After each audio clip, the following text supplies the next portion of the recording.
There are currently no Australian-made battery-powered car makers manufacturing in Australia, but Ace Electric Vehicles plans to change that.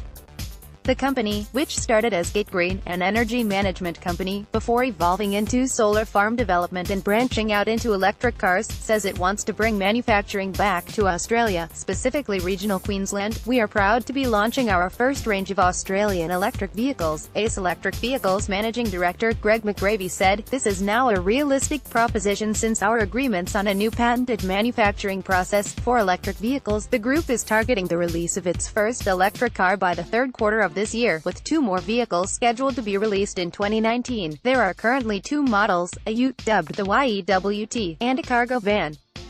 Prices will be below $40,000. Mr. McGravy said the vehicles had been built predominantly for urban environments. They have been designed for jobs like small trades or physiology labs, where they are going back and forth. The vehicles have a total range of 350 kilometers using a 40 kilowatt-hour battery. The Tesla Model 3 has a 50 kilowatt-hour battery, although 99% of trial trips have been under 110 kilometers.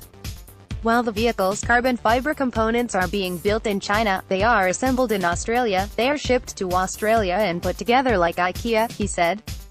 Mr. McGravy said once demand increases, all manufacturing will shift to Australia. Once we hit around 10,000 units a year, we can shift all building and manufacturing to Australia. Suffering from range anxiety with the potential of creating a renewed, albeit smaller, Australian automotive manufacturing industry, many are asking why Australia remains reluctant to take electric vehicles at the same pace as Europe, the US or China. The key reason for poor uptake is the cost of electric vehicles, range anxiety, the cars running out of charge, and poor access to charging stations and servicing facilities, as well as a lack of a range of models. Mr. McGravy said, "We just need an open door."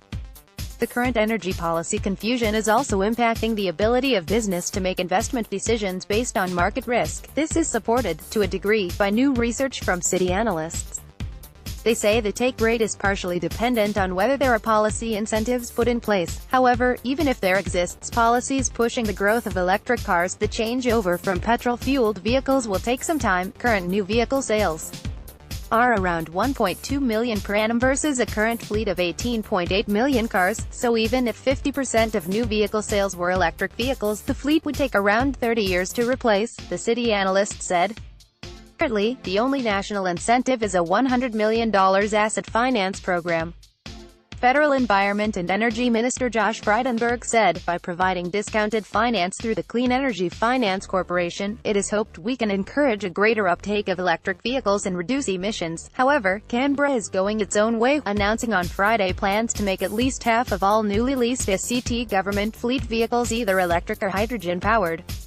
The plans also include the establishment of EV charging stations between Canberra and Sydney, a review of parking and traffic, as well as permitting zero-emissions vehicles to drive in transit and bus lanes until 2023.